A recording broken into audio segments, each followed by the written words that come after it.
We tip off our show by taking you into the action with a look at Game 1 of the NBA Finals between the Bulls and the Jazz. 5 titles in 7 years. Chicago will win the NBA championship. To have an opportunity to try to correct something that you didn't finish last time, I'm glad to have an opportunity to play them again. Get your programs for the revenge match of the year. Game programs. If you want to win it, you might as well win it beating the best. And we do consider them the best, and we do consider them the team to beat. Coming off the Game 7 victory against the Pacers, the defending champion Chicago Bulls look to pounce on the Jazz early. Picked up by Scottie Pippen. Comes down the baseline slams it over the head of Hornacek. After a sluggish start, Jerry Sloan looked to his bench in the second quarter. Pippen in the lane for Simpkins, knocked away and stolen. It's a 4-on-1 break. Isley to Anderson. And just what we expected to see, this bench of Utah's is standing up. But Michael Jordan also rose to the occasion, scoring 15 of the Bulls' 23 points in the period. Jordan being defended, puts a great move on Anderson, flashes for the layup. Beautiful! They go to the man with the hot hand. Again, single coverage by Anderson. Hornacek comes over. Michael with the up and under. Fouled. Michael Jordan scoring again. But while Jordan was unstoppable early, John Stockton made things okay for Utah. He kind of took over offensively, especially in the first half, and then that's just the type of player he is. So they'll hold it for the last one. Stockton fires. John Stockton, 13 points, 9 of the quarter. They conclude the half up by 5. And the Utah Jazz would maintain their lead late in the fourth quarter. Morris picked up the right leaping lane, bank it, score it. Chris Morris, 75-68 Jazz, 4 minutes left in the game. With the Bulls down by 7, Pippen and Jordan would lead Chicago's comeback. Jordan all alone, look out. Dead center on a jumper. Jordan from 20, good again. Here's Kerr. Sends it back. Pippen's going to fire the three. Yes! We're tied! As Game 1 went down the stretch, the Bulls turned their attention to defending Karl Malone. Watch Malone coming at your foul. Malone had been down all night, shooting just 9 of 25 from the floor. But that didn't stop him from taking some clutch shots in the closing minutes. Karl Malone finally hits the jump shot. Shot clock winding down. Malone has to. 2 in a row! With the Jazz up by 2, the Bulls would turn to their big man. Around a Longley screen. Michael dishes to Longley. Up with the shot to tie the game.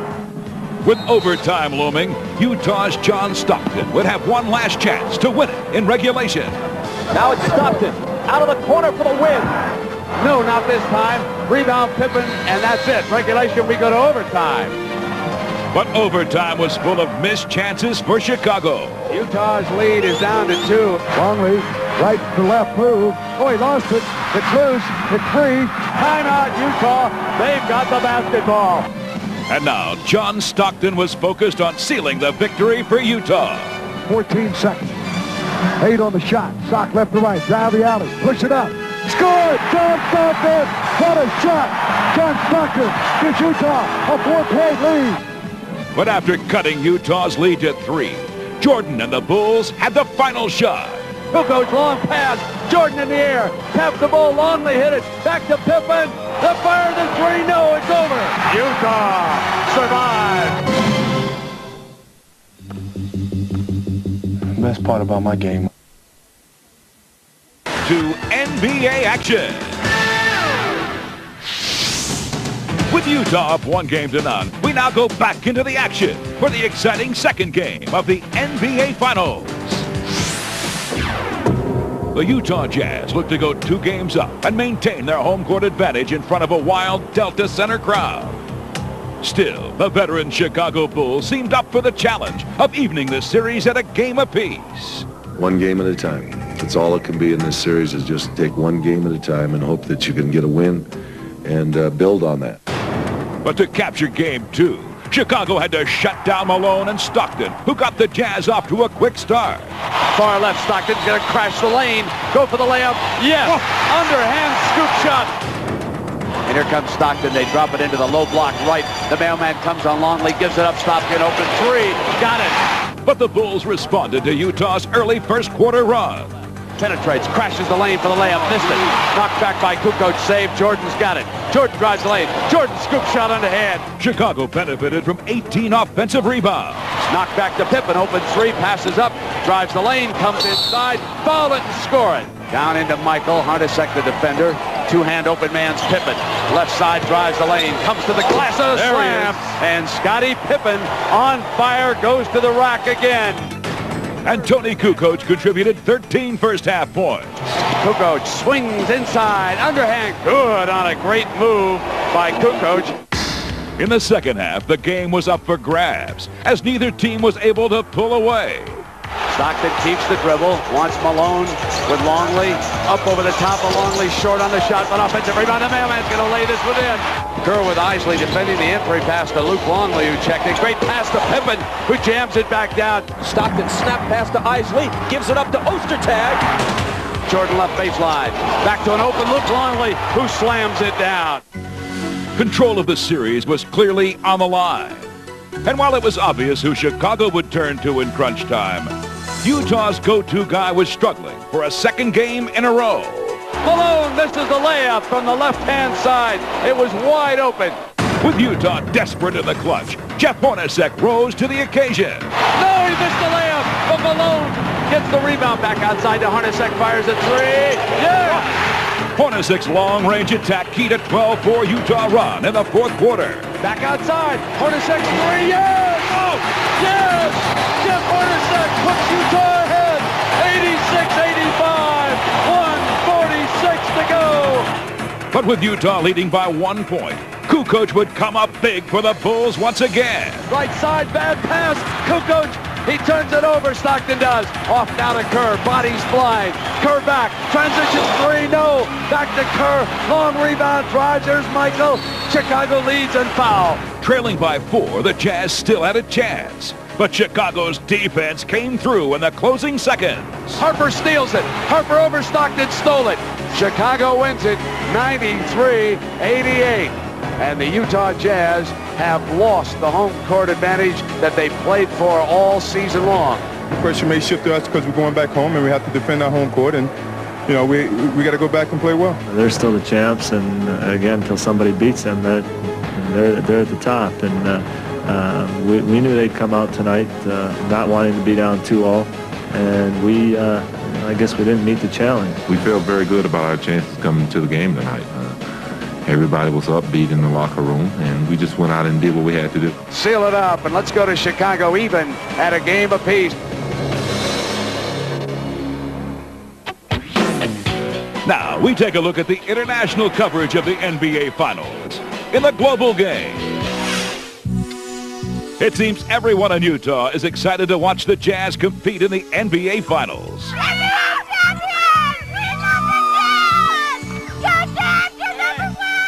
Good evening, ladies and gentlemen, and welcome to the Delta Center for the NBA Finals. The Finals excitement is being felt not just in the United States, but all over the globe. This year's games are being broadcast on 139 international television networks. And this intense coverage has allowed fans throughout the world to share in the thrills of the NBA Finals. Bonne nuit à tous et bienvenue au Delta Center u Salt Lake City pour se Final 1998 na sceni američke. Znate verovatno da je ovo po svemu sudeći poslednja finalna serija, poslednja serija uopšte ove generacije Chicago Bulls. Πληρώθηκε με δύο ομάδες να ξεχωρίζουν από την Ανατολή και τη Δύση. ביחד איתי נמצא עכשיו שחקן העבר, Ricky Vandeweghe, שבא היום לראות את השחקנים, את המשחק, הרבה חברים שלו, Mr. Vandeweghe. Sí, Álvaro, pero se enfrenta a los Chicago Bulls y Michael Jordan, que no se dará por vencido tan fácilmente. Just prior to Game 1, the announcers seemed very loose. But as tip-off neared in the Delta Center, all of the 93 international broadcasters had put on their game faces. And when the series shifted to Chicago's United Center for Game 3, the Nets' Jason Williams got a taste of the international flavor. Well, you know, the NBA is the #1 sport in all the world. We're seen in over 175 countries. And I'm about to go do some interviews with some NBA broadcasters from all around the world. Can you say, Palazoo, Luke Zaze? Evo nas sada na parketu United Centra. Sa mnom je Jason Williams iz New Jersey Netsa. Jason, welcome. Thank you for making time for us. No problem, lad. ¿Qué tal, amigos de Televisión Azteca? Bienvenidos a Chicago para el tercer juego de la serie. Still, it doesn't matter what language fans are listening to. Everyone admires the brilliance of Michael Jordan. Jordan hat Mühe, den Ball unter Kontrolle zu halten und schafft doch noch.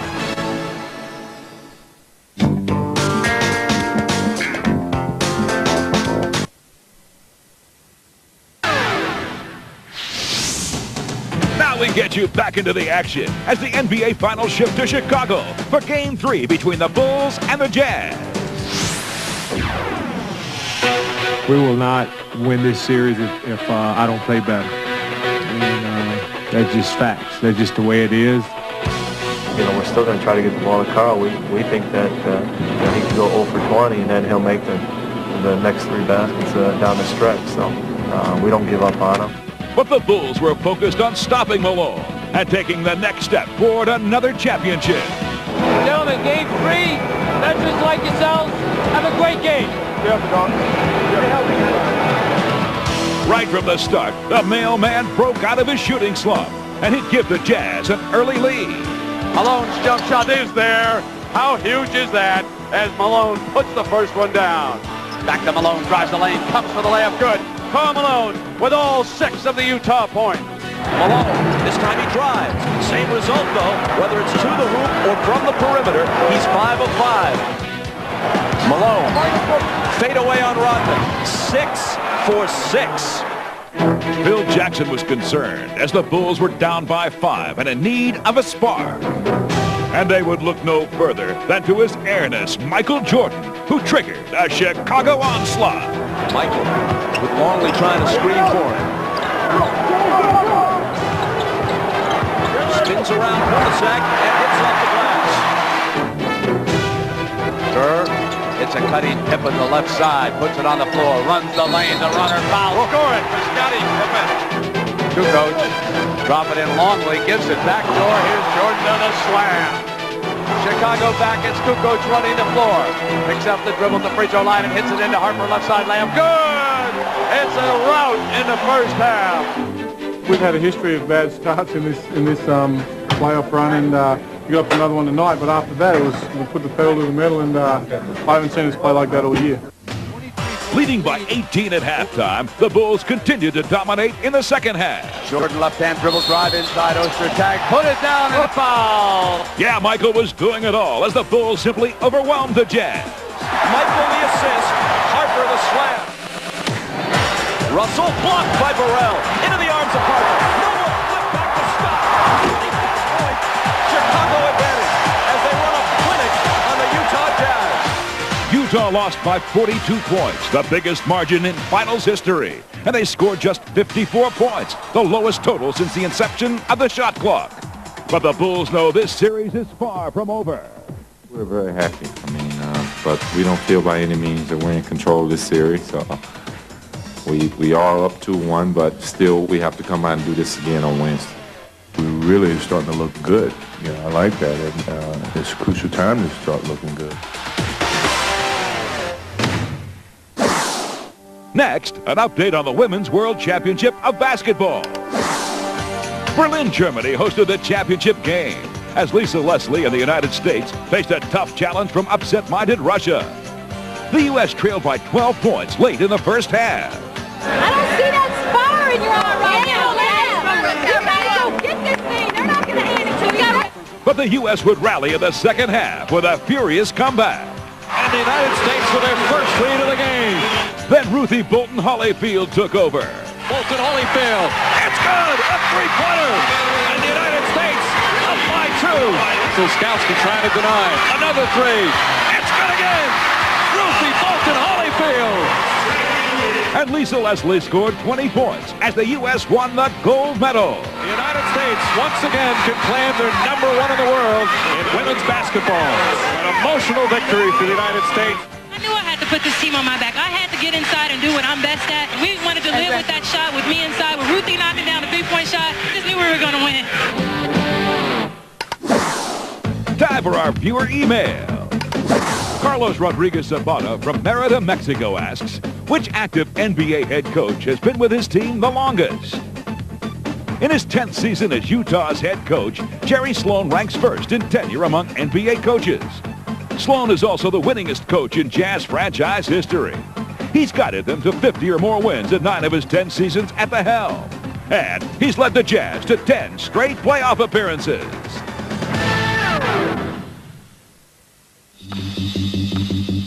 Best part about my game That's powered the Jazz for 13 seasons is holding court.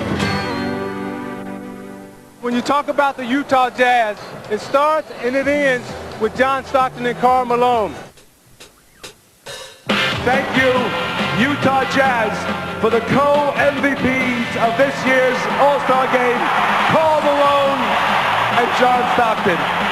Stockton with the ball front court left. He looks to Karl Malone. He's got him low. The mailman jumps it. Shot up. It's in. He did it. He did it. John Stockton, a new NBA assist king. Watch inside low left. Derrick Williams. Stockton steals. There it is. Stockton stole the ball. Stockton stole the ball. He's the all-time leader in the history of the game. Congratulations, Karl Malone, 1996-97. NBA Most Valuable Player. Stockton, open three. Good! John Stockton sends the Utah Jazz to the NBA Finals. After their disappointing loss to the Bulls in last year's finals, Karl Malone and John Stockton vowed to get back atop the Western Conference and return to the NBA Finals. I don't think anybody that considers them a competitor would be satisfied with having lost it. Once you get there, that part of it's over, and really the only thing you're looking for at that point is to win it. But John Stockton missed the season's first 18 games, leaving the mailman to carry the load. I have to raise my game a little more, and other guys have to raise theirs a little more to compensate for it. So you just got to deal with it. And the Jazz did just that. On to Malone. Playing without Stockton, the Jazz got off to a slow start. But they improved to 11-7 as they began to find their rhythm. And Malone is doing it all. He's a one-man wrecking crew right now. And when John Stockton returned from his knee injury, the Utah Jazz didn't skip a beat. Stockton front court. Stockton up top to the mailman. Karl Malone, 20-footer good. Stockton to Malone. Oh, great pass. And Stockton with a finish from Karl Malone. There's no doubt in my mind what he's thinking. And I don't think there's any doubt in his mind what I'm thinking we'll get on that court, and that's to win. That desire led the Jazz to 62 wins and the best record in the NBA. Look at this pass. Utah would keep things rolling in the playoffs. And after a sweep over the Lakers, Stockton and Malone fulfilled their dream of returning to the NBA Finals. The Western King still reigns. The Utah Jazz are returning to the NBA Finals. They're two of the best players ever, and John and Karl, if anybody deserves a world championship, it's those two. But even if they don't win that elusive championship this year, Karl Malone and John Stockton will go down in NBA history as one of the best duos of all time. I always picture this right here. If we happen to go to the Hall of Fame one day, they'd probably try to get us both there together. What would happen if we were separate, I don't know. I really don't want to know. I like things the way they are. When we're gone from this game of basketball, I think when you mention one, you're going to mention the other one. And I think it's great.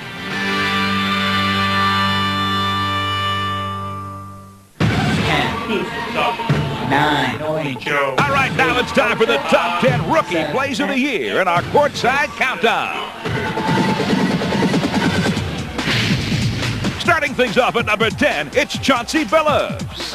Billups, Antoine. That was a finish. Chauncey with a little behind-the-back dribble. Coming in at number 9, it's the Kings' Anthony Johnson. Anthony Johnson with a great crossover move. Oh, my! He ripped it hard with the right hand. Woo-wee! I mean, that was a big time. Tim Hardaway would have loved that crossover. At number 8, it's Tim Duncan of the San Antonio Spurs. Look at Duncan! Oh, what a play by Duncan! That is a great basketball play. What a play by Duncan! Duncan in his own miss! Oh, boy. At 7, it's the Sixers' Tim Thomas. Thomas strong! Lands for two! Holy cow! Take a look at Tim taking it to the hoop there and throwing one down big time. Checking in at number 6, it's Keith Van Horn of the New Jersey Nets. Following his own shot. Oh, toot your own horn. Wow. Oh, that's the aggression you love to see in the rookie. At 5, it's the Celtics' Ron Mercer. Mercer. Oh, Ron Mercer. That was a huge hop and leap by Mercer. Coming in at number 4, here's Schick Rookie of the Year, Tim Duncan. Oh, it almost looked like he passed it to himself. He did. That was amazing. Not that he did it, but that he thought about it before he did it. At number 3, here once again, Tim Thomas. Oh, what a shot by Tim Thomas. Oh, I can see him winding up for that one. My goodness. At number 2, here's Tim Duncan one more time. Oh, man, what a finish by Tim Duncan. A fabulous alley-oop. He went up and ripped it. And the number 1 Rookie Play of the Year comes from Alvin Williams. Williams falling down. Oh, yes. What a shot. I'm Jim Fagan for NBA Action.